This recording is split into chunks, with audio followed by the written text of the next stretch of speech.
तो आप और हमें गुरुदेव भगवान निरंतर भक्ति मार्ग पर आगे लेके जा रहे हैं सत्सेवकों को, और इन आश्रम वाले भाई बहनों को, सतलोक आश्रम वाले भाई बहनों को काल निरंतर नीचे ले जा रहा है, नरक में निरंतर नीचे ले जा रहा है।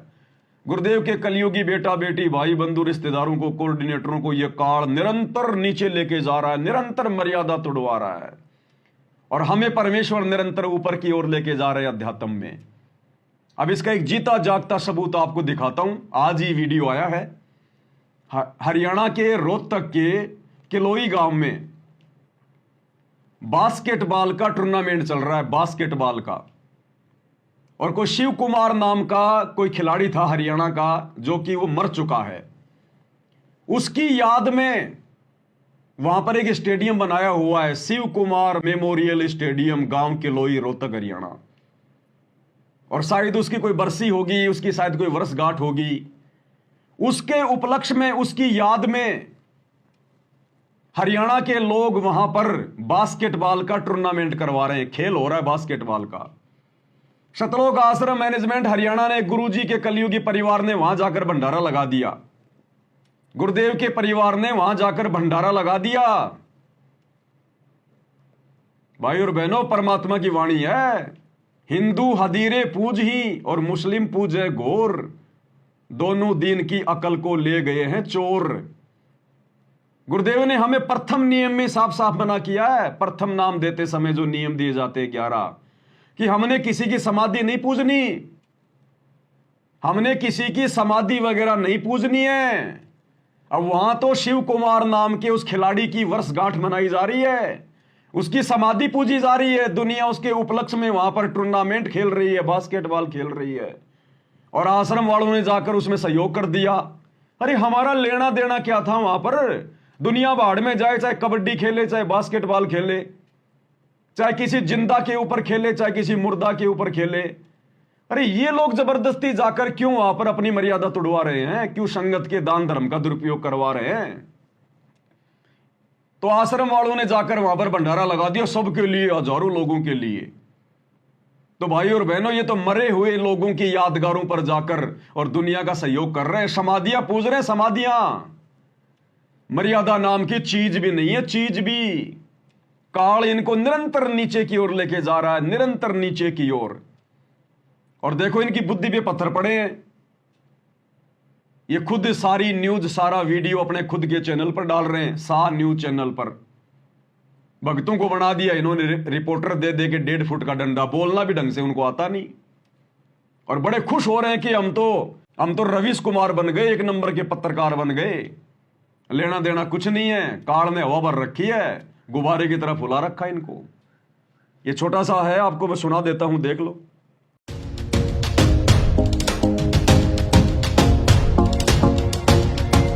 नमस्कार दर्शकों, मैं सुनील कुमार, एसए न्यूज हरियाणा से।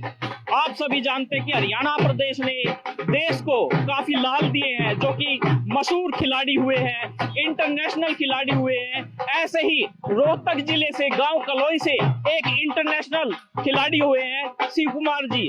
आज हम शिव कुमार जी की याद में जो स्टेडियम बनाया गया है उसी के सामने खड़े हैं। ये सामने आप देख रहे हो, शिव कुमार मेमोरियल स्टेडियम किलोई बनाया गया है। और आज यहाँ पर आप देख रहे होंगे कि आज यहाँ पर जो चहल पहल है वो क्यों है, यहाँ पर इतनी सिक्योरिटी क्यों है? क्योंकि यहाँ पर तीसरा नेशनल जो अभी यहाँ पर जो होने वाला है किलोई में बास्केटबॉल टूर्नामेंट, वो आज से स्टार्ट हो रहा है। और यहाँ पर मुख्य अतिथि के रूप में हमारे सीएम साहब श्री नायब सैनी जी और कैप्टन अभिमन्यु जी यहाँ पर पहुंचेंगे।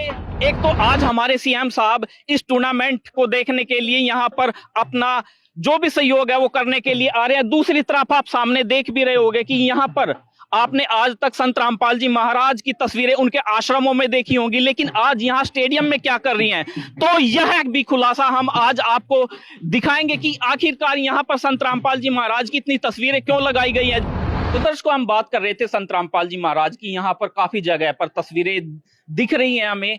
आखिरकार संत रामपाल जी महाराज की तरफ से क्या योगदान किया जा रहा है इस टूर्नामेंट में, तो आइए हम यहाँ पर उपस्थित इन श्रद्धालुओं से भी बातचीत करते हैं। नमस्कार तो सर, जैसे कि यहाँ पर तो खिलाड़ी पहुंचे हुए हैं और संत रामपाल जी महाराज एक आध्यात्मिक गुरु है, तो संत रामपाल जी महाराज के द्वारा सत्संग नहीं होगा जी। यहाँ जी जो अपने ये आ रहे हैं ना, अपने पहलवान आ रहे हैं, इनके लिए खाने का भंडारा संत रामपाल जी महाराज ने कर रखा है जी।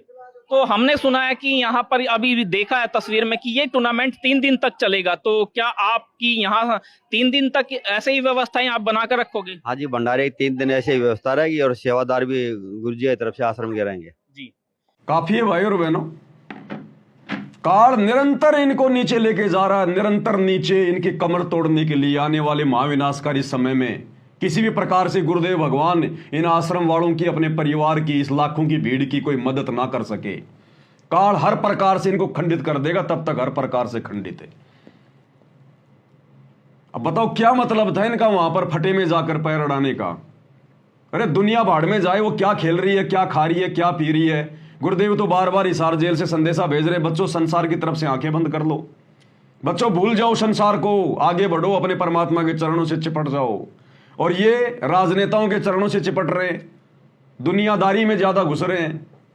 क्या मतलब था इनको भंडारा लगाने का उस खिलाड़ी की यादगार में वहां पर? अब बताओ, ये तो मुर्दों को पूज रहे हैं, मुर्दों की यादगारों को ताजा कर रहे हैं। क्या लेना देना भैया में, दुनिया भर के लोग हैं ऐसे। तो काल भाई और बहनों इनकी बुद्धि पे बैठा हुआ है, आश्रम वालों की बुद्धि के ऊपर। और आप और हमें देखो किस प्रकार से परमात्मा निरंतर अध्यात्म में आगे की ओर बढ़ा रहे हैं। तो भाई और बहनों, जो भी जानकारियां होंगी दास आपको देता रहेगा, क्योंकि मेरी तो ड्यूटी भगवान ने इसी बात की लगाई है। भाई जो गुरु बचन पे डट गए, कट गए फंद 84 के, कट गए फंद 84 के, कट गए फंद 84 के।